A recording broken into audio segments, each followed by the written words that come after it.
Buenas tardes. En este momento vamos a empezar a presentar la actividad integradora de la UCA, Escuelas y Modelos Teóricos de la Psicología. Mi nombre es Cassandra Marlene Martín Muñoz y vamos a empezar con nuestra presentación. Primeramente vamos a presentar el trabajo de las diversas teorías y escuelas psicológicas que nos plantea el incidente crítico, desde los conceptos del psicoanálisis, el conductismo y el humanismo. Vamos a hablar primero sobre el incidente crítico. Este nos plantea que somos recién egresados y nuestro primer caso se trata de un menor de 9 años con problemas de comportamiento que tiende a tener agresividad con sus mayores y figuras de autoridad, algo que no hace con sus iguales o lo que podríamos decir como sus compañeros de escuela, niños con los que puede encontrarse en un parque, o sea, con alguien de su misma edad o con el que ve a su nivel, no es agresivo. Sin embargo, con figuras de autoridad o personas mayores es donde empieza la agresión. Para este caso vamos a hablar sobre el tratamientos, que uno es la pseudociencia, y los padres refieren que han ido a centros espiritistas, armonización de chakras y flores de Bach. También ellos dan un dato interesante, que es el que ellos iban a llevar al menor a otro método de pseudociencia igual, que eran que lo llevarían a unas sesiones de tarot y otro tipo de sesiones espiritistas, siendo que la profesora del niño les recomienda venir a la clínica para que prueben un método científico que es el tipo de terapia. A continuación vamos a analizar este incidente en tres tipos de terapia y escuelas teóricas, siendo el primero el psicoanálisis. Derivado de las etapas psicosexuales dadas por Freud, el infante debería estar en su etapa de latencia según la edad, pero podría estar estancado en su etapa fálica, ya que tiene este problema con la autoridad y debido a que, como ya lo habíamos comentado, con sus iguales no tiene esta actitud, descartamos de cierta forma un complejo de Edipo. También al explorar un poco más la conducta del niño, vemos que las actitudes son solo violentas son violentas, disculpen, hacia ambos padres. O sea, no hay una diferencia en la violencia hacia el padre o hacia la madre, no está marcada hacia uno o hacia otro, son igualitarias, y también por esto mismo descartamos Edipo, porque si fuera un complejo de Edipo, su violencia sería más marcada hacia el padre y con la madre sería un apego, un apego más emocional, sería más cariñoso, no tendría tantos ataques de violencia. Su proceso de violencia o su etapa violenta sería diferente. Y bueno, derivado del psicoanálisis de Freud, podemos decir que es un mecanismo de defensa y lo vamos a llevar hacia la pulsión de muerte. La pulsión de la muerte nos dice que tiene dos formas de presentarse, hacia el exterior o hacia el interior. Hacia el interior se lleva hacia el, el autosabotaje, o en un rango mayor el suicidio, pensamientos intrusivos, todos estos procesos en los que nos dañamos a nosotros mismos o en este caso hacia el menor. Como en los niños se podría ver como no hago bien las cosas, no estoy haciendo, no, ¿cómo decirlo?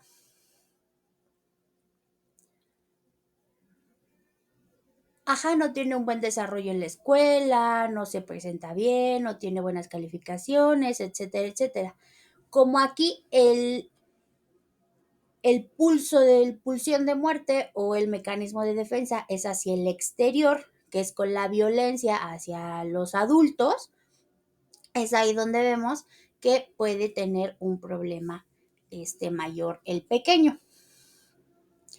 Ahora vamos a definir ciertos conceptos que vienen del psicoanálisis. El primero es la etapa de latencia, que esto es una etapa de calma sexual, como se podría decir, no precisamente la sexualidad de los adultos, sino donde el niño suprime los impulsos, ya sean, suprime sus impulsos dados de la etapa fálica. ¿Qué es la etapa fálica? Que también lo vamos a explicar. Es el periodo donde los niños o la mayoría de los niños exploran sus genitales y diferencian entre masculino y femenino. La etapa fálica se da entre los 3 y los 6 años. En la etapa fálica, Freud afirma que el goce o la gratificación se da a través del ano y de los genitales.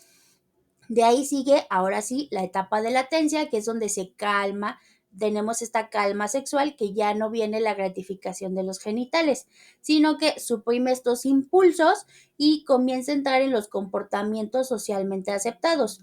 ¿Qué quiere decir? Que el niño empieza a formar su idea de que se debe de comportar de cierto modo para que sea aceptado dentro de su círculo social. Esta etapa se da entre los 5 y los 13 años. Ahora, el complejo de Edipo, como lo habíamos dicho, se puede dar con mayor frecuencia en la etapa fálica. Como ya lo habíamos comentado, se caracteriza por la atracción o el apego hacia la madre y comienza con sentimientos de celo o miedo hacia el padre. Es lo que ya acabamos de explicar. ¿Qué quiere decir? Que tiene un apego, es más cariñoso con la madre y con el padre puede ser en un ejemplo muy pequeño es no te acerques a mi mamá o no abraces a mi mamá. Esto es un complejo de Edipo, siendo esto en niños. En niñas esto se llama complejo de Electra, siendo obviamente, ¿cómo decirlo? Al revés o de forma espejo, por así decirlo. Las niñas tienen más este celo hacia las madres y tienen este apego hacia los padres, que quiere decir que se apegan mucho a la figura paterna de sexo opuesto al niño o a la niña y son más celosos con ya sea su entorno, pueden ser hermanos, tíos, familiares, pero es más marcado entre los dos padres si es que ambos están presentes en la dinámica familiar. El mecanismo de defensa son los mecanismos de defensa, son estrategias inconscientes que utiliza la mente del infante para protegerse de la ansiedad o el conflicto generado por los impulsos inaceptables. ¿Qué quiere decir? Que derivado de sus deseos o sus pulsiones o su deseo a la gratificación, al no obtenerlo, el niño activa inconscientemente un mecanismo de defensa. De estos ya son varios, pero el que en este momento nos importa es el de pulsión de muerte. Según Freud, es el impulso a la no existencia, a la, ¿cómo decirlo? Habla de la no existencia, pero en este punto en el niño podemos verlo como el mecanismo de defensa hacia el comportamiento de la agresividad. Uh-huh. En otro caso, la no existencia o en casos más graves se puede dar como los impulsos de suicidio. Entonces, en niños el suicidio sí es visto, pero hay que, de cierta forma, tener los puntos de alerta del niño en su comportamiento. En este caso, el niño no lo presenta, entonces vamos a seguir con la siguiente. La justificación de nuestro método. Derivado de la valoración inicial y dados los antecedentes, podemos decir que este método de terapia ayuda al menor. Con la metodología de Freud explica de una manera orgánica el por qué podría ser la conducta hacia los padres. Pero necesitaríamos sí un poco más de investigación o un poco más de terapia con el niño para llegar a un diagnóstico exacto y ver si realmente este tipo de terapia le ayudaría al niño. Entonces, esto es un primer acercamiento hacia el comportamiento del niño. El siguiente método viene del conductivismo, que es el condicionamiento operante. Con el condicionamiento operante, primero tendríamos que ver si los padres o los adultos en la vida del pequeño tienen actitudes violentas, que quiere decir si son no precisamente en el ambiente familiar, sino a su alrededor. ¿Qué quiere decir esto?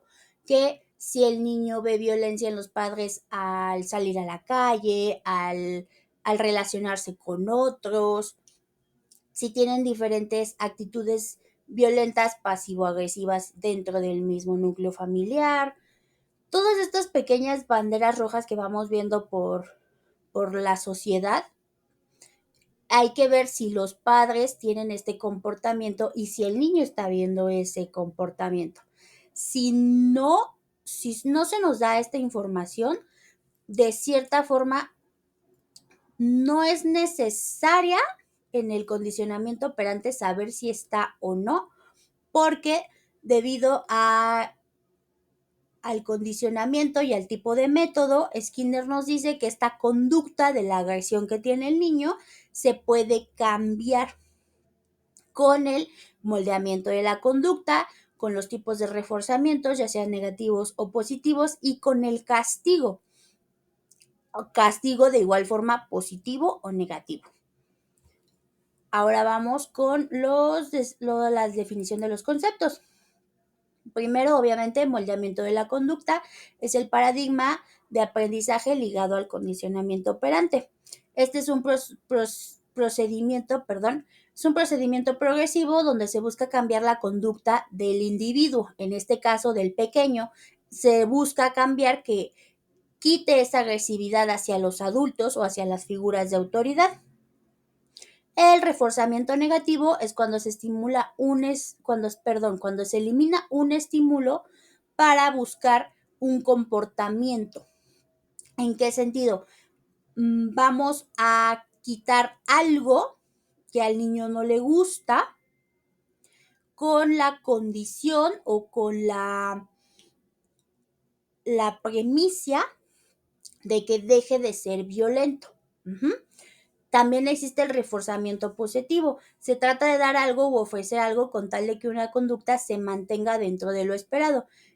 ¿Cómo lo podemos aplicar en este momento? Al ya dar el reforzamiento negativo, al decir, sabes que yo te quité esto y tú dejaste de hacer esto. Si tú sigues teniendo esta buena conducta, por así decirlo, yo te voy a dar esto, ¿no? ¿En qué sentido del esto o aquello? Un ejemplo sería, si dejas de ser agresivo con tus profesores, yo te llevo a jugar con tus primos, ¿no? Entonces, el niño deja de hacerlo durante un relativo tiempo y si vuelve ese comportamiento, volvemos, pero ahora con un reforzamiento positivo al decirle al menor, ¿sabes qué? Tú volviste esta conducta, entonces yo ya no te llevo con tus primos a jugar. Pero si sigues con esta conducta de que te estás portando bien, de que no estás siendo agresivo con tus profesores ni con tus figuras de autoridad, seguimos teniendo en un periodo ir las visitas con los primos a jugar, ¿no? Ese podría ser un reforzamiento positivo. Ahora, en el castigo es cualquier acción que haga que la conducta disminuya o desaparezca. Obviamente tenemos castigos positivos o castigos negativos. Ahora vamos a justificar nuestro método dentro de este caso.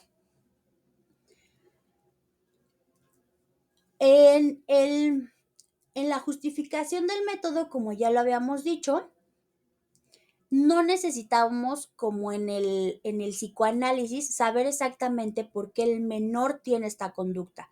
Solo nos vamos a enfocar en el tratamiento, en la corrección de esta conducta. ¿De cuál? De la agresividad hacia sus padres y hacia sus profesores, ¿no? O sus figuras de autoridad. ¿Qué queremos hablar con figuras de autoridad? Padres, tíos, abuelitos, profesores, cualquier adulto que el niño vea como alguien que está por encima de él o que es más grande que él, ¿no? Eso es una figura de autoridad. Y en esta metodología buscamos que los padres acudan de nuevo a la consulta psiquiátrica o a la consulta psicológica, que no vuelvan a recaer en las pseudociencias. Obviamente se trata este tema desde un punto en el que no agredamos a las religiones ni a los pensamientos de los padres, ya que si apegamos por ese lado en el que de cierta forma descartamos todo lo que ellos han visto o vivido o enseñado al infante en todas estas pseudociencias, puede que ya no regresen a la consulta, ¿no? Les explicamos a ellos cuáles son los pasos a seguir, cómo pueden ir cambiando la conducta del menor con este tipo de método y sugerimos algo tajante como un castigo, ¿no? Uno de ellos es que le explicamos al menor que si continúa con su actitud o con su comportamiento, su tiempo en pantallas o su tiempo en celulares, tablets, computadoras, televisiones, se va a reducir o se eliminará. ¿Qué quiere decir esto? Que tú te sigues comportando como lo has hecho hasta ahora y yo, padre, madre, te voy a quitar la televisión. Ya no vas a poder ver televisión, ya no te voy a prestar mi celular, ya no vas a poder usar tu tablet, quitar todo este tiempo de pantallas que hoy por hoy para las infancias es tan importante.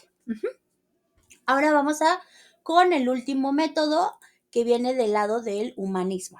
Aquí hay diferentes autores, pero nosotros vamos a enfocarnos en Karen Horney. Ella explica que la conducta del menor a través del humanismo, más específicamente a través de la teoría de Karen Horney, como ya habíamos dicho. Ella nos dice que la confianza, característica de cada persona, se refleja en sus patrones de conducta o su tipo de personalidad. Dado esta inferencia de Karen Horney, vamos a decir que el pequeño se encuentra en un tipo de conducta agresivo. Nos dice que su conducta viene de sentimientos de inseguridad o ansiedad. Y también nos da una pauta a investigar más de dónde viene esta ansiedad, de dónde viene esta inseguridad, por qué el niño la está sintiendo, qué está pasando en su entorno, que el niño se sienta inseguro, se siente ansioso, cuál es esa problemática real que tiene el niño que se puede resolver. Vamos a hablar sobre la definición de conceptos. En vamos a hablar sobre patrones de conducta o, como lo llama Karen Horney, tipos de personalidad neurótica.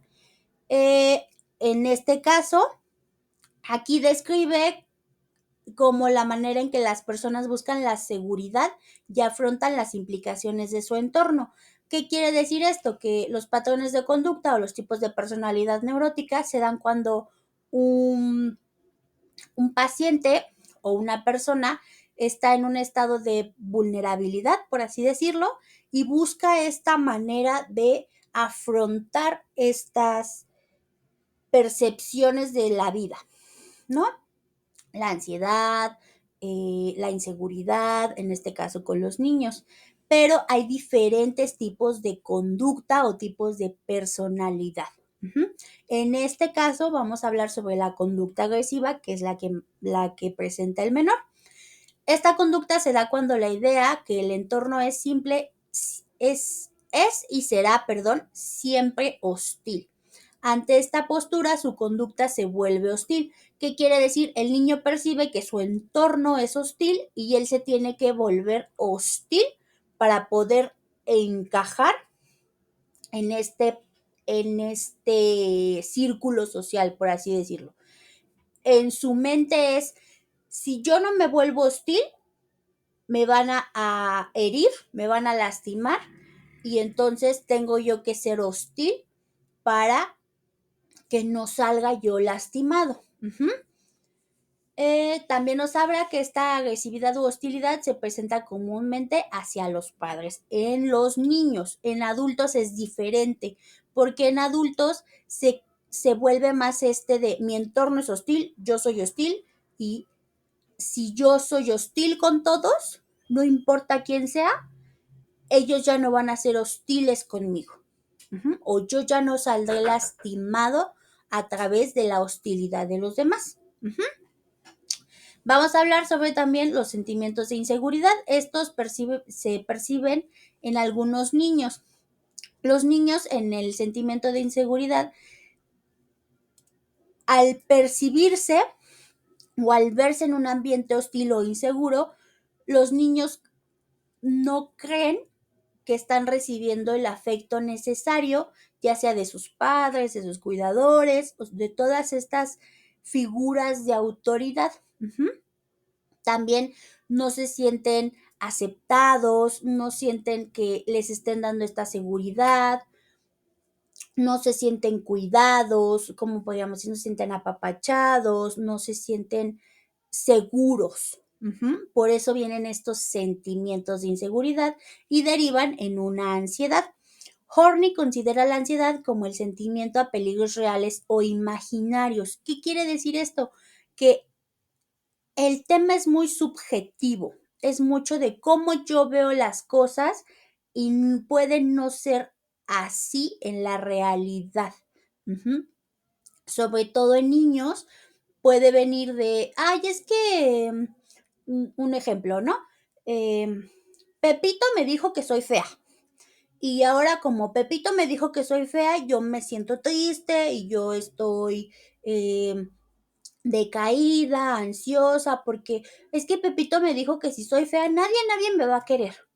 Entonces, todos estos pueden ser, a lo mejor para nosotros como adultos, problemas muy insignificantes, pero dentro del contexto de los niños pueden verse como problemas muy graves. Entonces, hay que ir poco a poco con la terapia, hablando con el niño, viendo realmente de dónde viene este sentimiento de ansiedad, de inseguridad, qué comentarios, qué ha vivido, qué ha visto que él en este momento se siente inseguro, se siente ansioso, siente que no va a poder resolver su problema.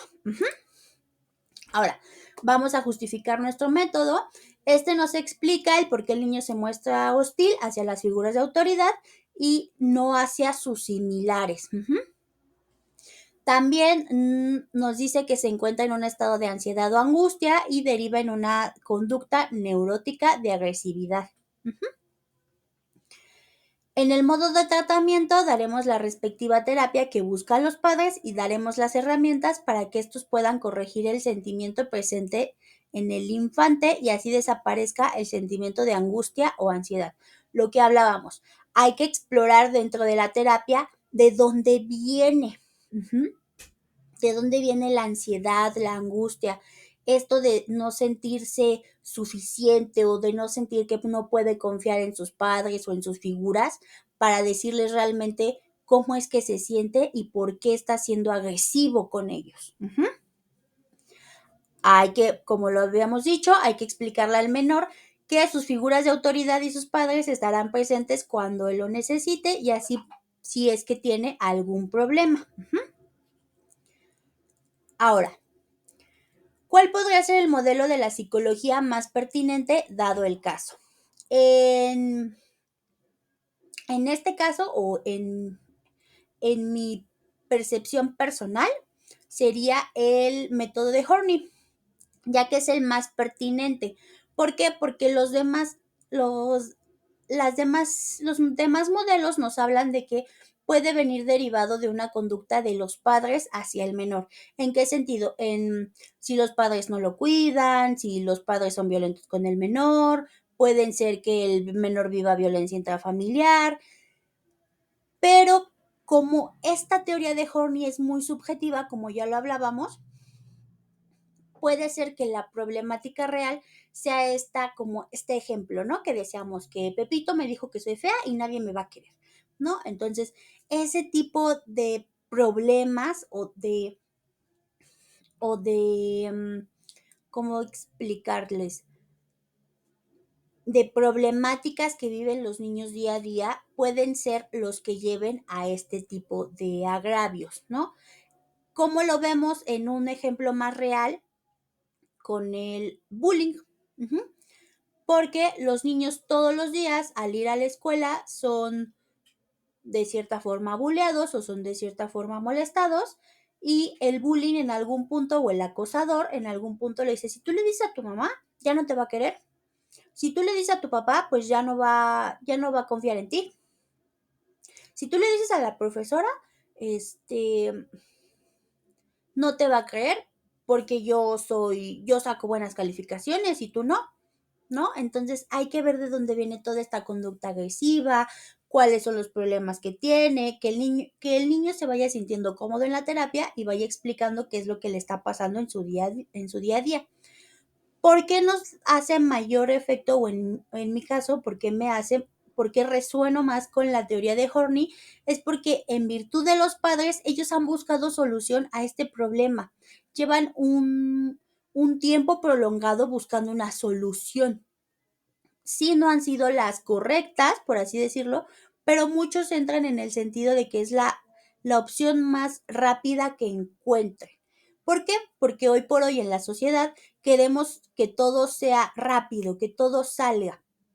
Entonces, queremos tener la certeza de que el problema va a ser resuelto rápido y que no va a, que al menor no le va a generar otro problema o los padres tienen mucho la idea de que no se vaya a traumar el niño, ¿no? Entonces, de ahí viene el que a lo mejor los padres en una respuesta rápida o en un problema más, en, en un tema de que se cure más rápido, acuden a estos sitios donde les prometen una cura rápida, una cura sencilla, por así decirlo, ¿no?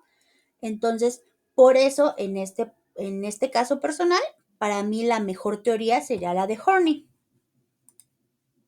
Ahora, ¿cómo explicarías a los padres la diferencia entre una atención profesional y una pseudocientífica?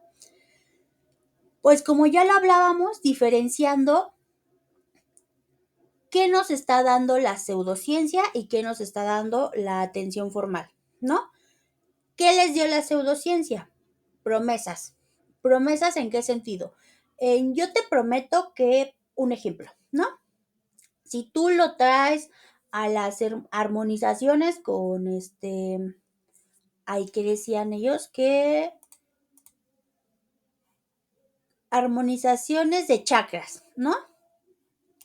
Si tú lo traes a las armonizaciones de chakras, perdón, el niño se va a recuperar en 3 sesiones. Ah, ok, perfecto, sin problema. Pero ¿cuánto me van a costar las sesiones? Pues es que esa es la cuestión. Si quieres que tu hijo se recupere pronto, mira, cada sesión te cuesta tanto. Y todo el tratamiento solo por ser un día especial y porque tú y tu hijo me cayeron muy bien, te lo dejo en tanto. Ah, bueno, pero ¿estás seguro que va a recuperarse, que va a cambiar, que va a dejar de ser agresivo? Porque mira, es que nos preocupa, es un tema, la. Sí, sí, sí, no te preocupes, en 3 sesiones ya quedó. Y si vienes diario, uy, no, rapidísimo, ¿eh? Entonces, eso es la diferencia. Nosotros como profesionales de la salud tenemos que explicarle a los padres, sobre todo, en este caso, que la terapia es un proceso lento y que la terapia depende, obviamente, del que viene a terapia. En este caso, depende de la conducta del niño, de lo que el niño quiera hablar y sobre todo en niños depende de los padres, porque nosotros como terapeutas sí le damos tarea a los niños, Pero a veces quien no realiza las tareas o quien no les da el tiempo a los niños para que realicen las tareas son los propios padres. Entonces tenemos que involucrar a los padres en el proceso de terapia para que vean un cambio significativo. Es decirle que la terapia no lo va a cambiar de un día para otro, o sea, la terapia no es magia, ¿no? La terapia no cambia a los niños. No es de que, ay, sí, me lo traes ya, sí, yo le hago preguntas, juego con él y mira, le muevo, le quito una pieza y ya quedó, está como nuevo. No, pues tampoco son juguetes los niños, ¿no? Entonces, no es como que yo pueda abrirle la cabeza y arreglarle ahí y ya. Pues no, el proceso de terapia es un proceso lento, que va paso a paso, que va con modelos de terapia, viendo qué funciona, qué no, qué al niño le gusta y qué no, sobre todo en niños. ¿Por qué? Porque a veces los padres también sesgan lo que el niño te puede decir. ¿En qué sentido? En que a lo mejor el niño te cuenta alguna situación que para el menor, porque hay que tener en cuenta que muchos menores exageran lo que viven, ¿no? Entonces, para ellos es de un ejemplo. Mira, mi brillo es muy bonito y y te lo pones en la boca y ¿no? Como adultos. Como niños, mira el brillo que me dio fulanita de tal, porque yo soy muy bonita y me dijo y está especialmente hecho para mí y tiene magia y unicornios y con toda esta imaginación de los niños, ¿no?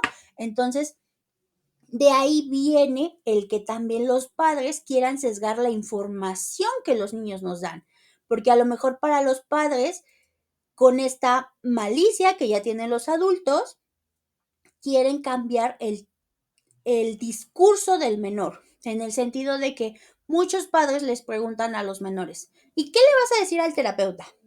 Ah, no, pues que fulanita de tal me dijo que era fea y que tú me dijiste que no le hiciera caso y que si me sigue molestando, pues le diga a la maestra y que si no me hace caso, pues ya me defienda. No, no, no, ¿cómo le vas a decir al psicólogo que yo te dije que te defendieras? A ver, no está mal.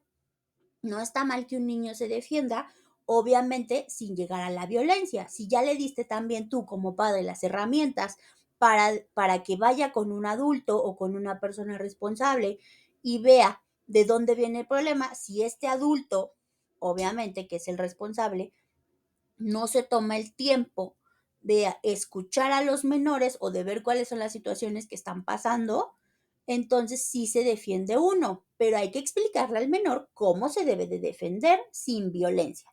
¿En qué sentido? En mira, oye, yo creo que no deberíamos de tratarnos así porque si llega a un grado de violencia, ahora sí llevarlo al plano de los adultos, en el sentido de, mire profesora, pasó esta situación, mi hijo me refiere que le comentó a usted, si la profesora dice que no, si lo niega, pues entonces hay que ser más incisivos en el tema, ¿no? Entonces, como terapeutas tenemos que también darle la confianza a los padres de que no todo lo que el menor nos diga va a estar sesgado, no va a haber un, un juicio hacia los padres, ni hacia el menor, ni hacia todo su entorno. Nosotros estamos para apoyar y acompañar al menor en los problemas o en las situaciones que vayan viviendo. No por ello vamos a creer que está, está mal lo que el padre le diga o hay un sesgo de nuestra parte hacia lo que ellos puedan decirle al menor o lo que el menor nos pueda llegar a decir, estén presentes o no, porque también hay que tener el tipo de terapia adecuado. A lo mejor al principio con los padres, después sin los padres, viendo qué le acomoda mejor al menor y al padre, sobre todo porque hoy por hoy los padres están muy, ¿cómo decirlo? Muy a la defensiva de qué le puede ocurrir al menor o qué puede decir el menor. Entonces, eso es el principal referente en el tipo de terapia, que hay que explicarle a los padres que la terapia o que el consultorio de terapia es un lugar seguro para el menor. Obviamente teniendo profesionalidad con los menores y con los procesos psicológicos de cada uno. Como conclusión, al realizar el pensamiento teórico de todos y cada uno de los escenarios posibles, con los tipos de terapia, debemos concluir que el elegido para el caso que se nos presenta es el mejor. En perspectiva personal, claro está, para todos puede ser algo distinto, ¿no? Dado que no queremos ofender a los padres y que se alejen de la consulta, lo que hablábamos en algún punto. Queremos que el menor siga con este proceso de consulta, que siga con este proceso terapéutico, que cambie, que vea los cambios los padres y no agraviar hacia las creencias de los padres para que se alejen. ¿En qué sentido? De no, pues hay muchos psicólogos que dicen, pues es que lo que tú crees o lo que te dice tu Dios o tu religión, pues no es la verdad. Entonces, ahí es donde entramos en un conflicto con los padres y los padres dicen, no, pues ¿qué le va a enseñar a mi hijo? Entonces, hay que tratar de cierta forma las religiones y las creencias de cada padre con respeto. No diciéndole, pues tus creencias no son válidas. No, no, no. Es tratando desde el punto de, mire señora, vamos a ver por el lado científico qué le está pasando. Mire, podemos ver estos temas, le explico, pueden ser así. Vamos a ver estas teorías psicológicas, cuál le aplica mejor al menor, porque si usted ya probó por otro lado, a lo mejor este lado le puede ayudar, ¿no? Y si no, también lo derivamos con alguien más, no hay ningún problema. ¿Por qué? Porque hay que también explicarle al padre que todo es un proceso, que todo viene de un núcleo, que no somos magos y que no vamos a resolver nosotros todo, que nosotros le vamos a dar herramientas al menor y que ellos tienen que seguir con estas herramientas en casa, que tienen que nutrirlas. Nosotros le tenemos que dar a los padres y al paciente las herramientas necesarias para que él pueda vivir todo su proceso. Uh-huh. Dentro y fuera del consultorio, porque dentro del consultorio nosotros damos un acompañamiento, pero fuera de él, el paciente está solo en la vida, por así decirlo, porque en la escuela tiene sus procesos y tiene que aprender a cómo no ser agresivo con quienes él es agresivo, a no ser, eh, a no replicar lo que puede llegar a ver en casa en alguien más. Uh-huh. Entonces, eso es lo que como profesionales de la salud tenemos que hacer. Uh-huh. Ahora, como estudiante puedo decir que todo lo que hemos aprendido en la UCA es de gran valor e importancia, ya que, como lo habíamos dicho, como psicólogos en formación debemos tener la mente abierta a todas las posibilidades sin juzgar al paciente o cliente y que de igual forma el acompañante, si es que fuera el caso, como lo decíamos, hay que explicarle a los padres o a quien sea que venga con el paciente que no lo vamos a juzgar, que también lo vamos a apoyar, que está ahí como un apoyo para el paciente y nosotros de igual forma lo vamos a ver como un apoyo para nuestra terapia, porque muchas veces los pacientes no nos dan datos. Quien nos da datos es el acompañante. ¿Por qué? Porque a lo mejor el paciente no se siente con seguridad, alguien más habla de él, le gusta que hablen de él como en tercera persona, que digan sus aspectos positivos, sus aspectos negativos, porque a lo mejor él no logra ver el contexto completo. Uh-huh. En otro ámbito, yo le doy las gracias al profesor Graciano por todo lo que nos ha enseñado en estos meses que hemos estado con él en clase. Y a continuación dejamos las referencias y en la última diapositiva están los enlaces complementarios, que cuáles son el video de esta grabación, perdón, de esta presentación y la presentación grabada como tal. Uh-huh. Muchas gracias y buenas noches.